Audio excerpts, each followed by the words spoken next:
Today, join me on a Delta Airlines adventure from Detroit to Atlanta on a brand new super sleek Airbus A350-900. Also, make sure you stay tuned to see how I scored this economy seat for under $10. Picking up right where we left off last time, we are headed to the bus to get to the McNamara Delta terminal here in Detroit. Got 4.5 hours to get to where I need to go, which is fine. I think that is an acceptable amount of time, and I gotta get something to eat. Well, there's the train. The absolute worst part of this airport, the windows. Why? You cannot see through them. You cannot take pictures through them. Why?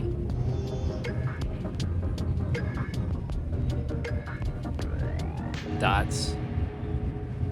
Ugh, it's the worst. From far away, it's not bad. It doesn't look bad, but you can tell they're there.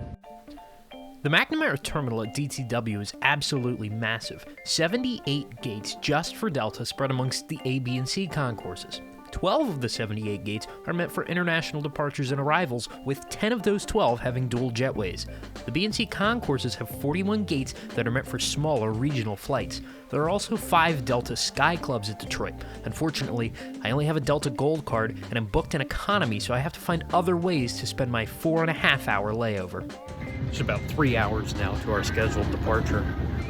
Gate change to A40. I'm down here at A70. There are legitimately 76 gates in this terminal. It's crazy. Going to head to Chick-fil-A now. Finally, gonna get some food. Can't wait.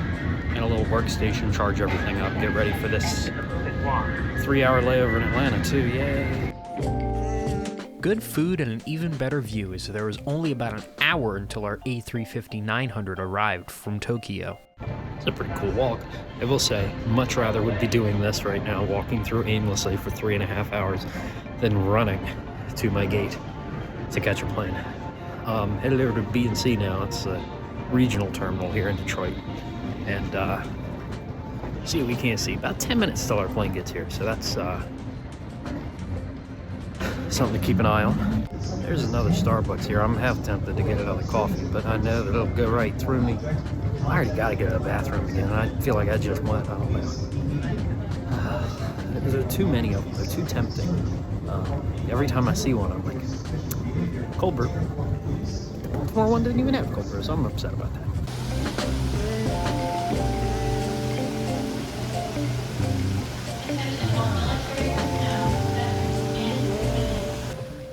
The window dots don't want us to enjoy seeing our ride pull in, but here she is. N514DN, a 4-year-old A350-900 originally delivered to Delta on March 5th, 2020. Talk about bad timing, just a mere week before the world seemingly shut down due to the coronavirus pandemic.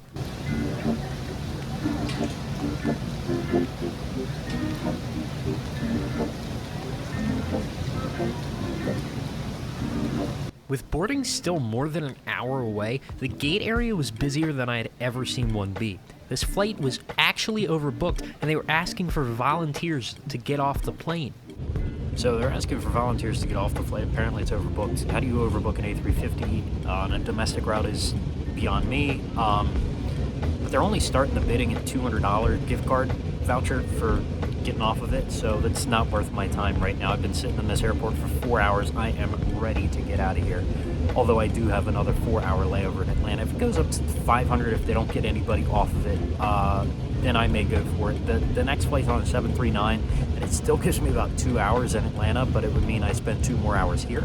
So, only under very specific circumstances am I getting off of this flight, because the entire point of this trip is to fly on this plane, the A350. So I will not come off of it easily. However, if I get a good deal, get a gift card, maybe we'll talk about it. But for now, I'm staying put on the A350. And stay put I did. Shortly enough, boarding was underway and I settled into a very comfortable and spacious seat 43A. Our taxi out of Detroit was supposed to be short, but the captain came over the loudspeaker and informed us that we were going to have to be de-iced. This brought back the flashbacks of that fateful night in Portland just a few months ago.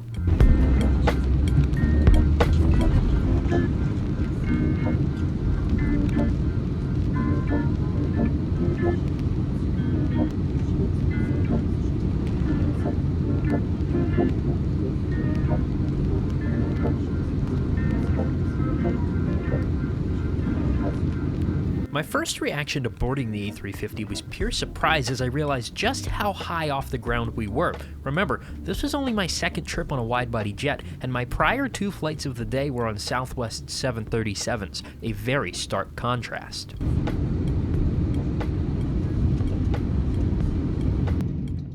De-icing began and only took about 15 minutes. I even pulled out my phone timer just to show Portland how it happens at a real airport. After a quick pit stop, it was time to head to the runway for takeoff.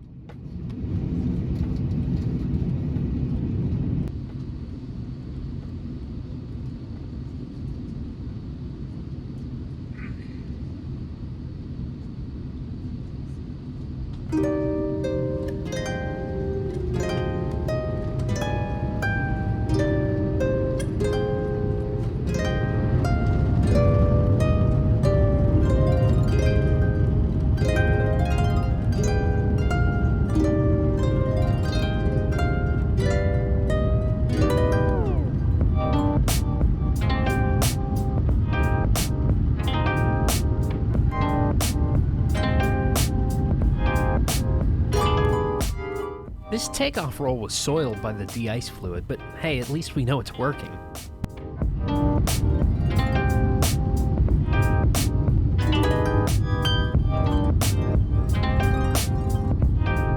The climb out of Detroit was cloudy, but also very quiet. The A350 is by far the most quiet airliner I've been on, rivaling only the likes of the A321neo.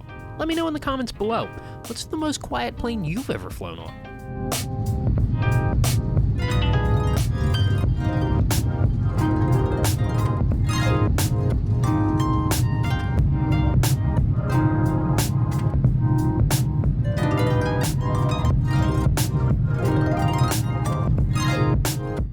Delta's A350s have 2 different seating configurations, the standard 359, which were ordered and delivered directly to Delta, and the 35L, which were former LATAM birds.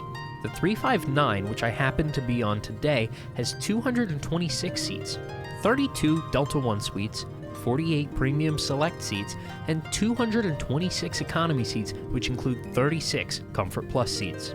The 35Ls, however, have a whopping 50 more seats, bringing their total up to 306.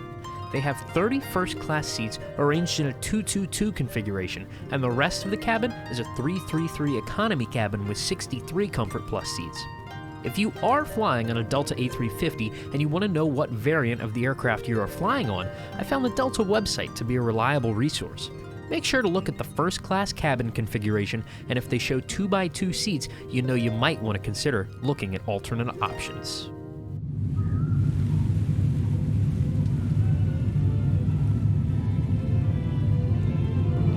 So you're probably wondering how I got this seat for a mere $5.60. It involves some bad luck that turned into a positive thing. A few months ago, you may remember that my friends and I went around the country and ended up getting snowed in Portland, resulting in a misconnection in Salt Lake City. On our original flight that we had missed, we had used miles to upgrade me to a Comfort Plus seat. When we got rebooked, I was put in an economy seat, so I decided to reach out to Delta about my lost miles.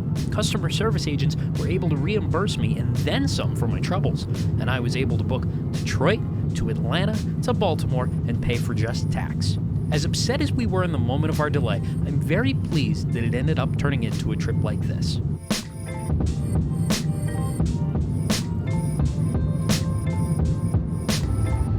Because of the timing of this flight, we took off from Detroit right before the sun began to set and arrived in Atlanta right before nightfall. Everything about this flight was fantastic. I had already mentioned how quiet the A350 was, but the seat was spacious and comfortable too. Now, of course, this was only a 2-hour hop down to Atlanta, but I would love to give economy on this plane a try on a longer route sometime in the near future.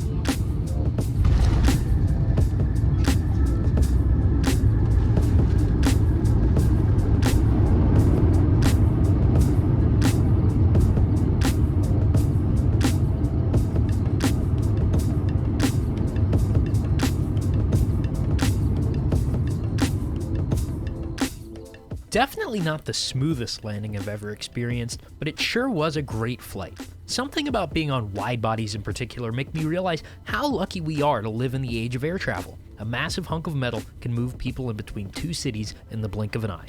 It's pretty amazing.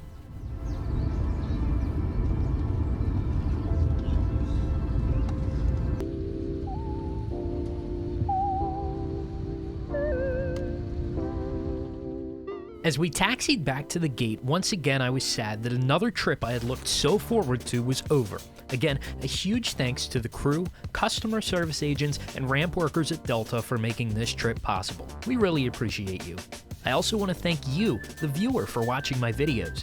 Stay tuned for more crazy adventures on Delta and other airlines, and look out for my next video, where you'll see how I kill my 4 hours in the world's busiest airport.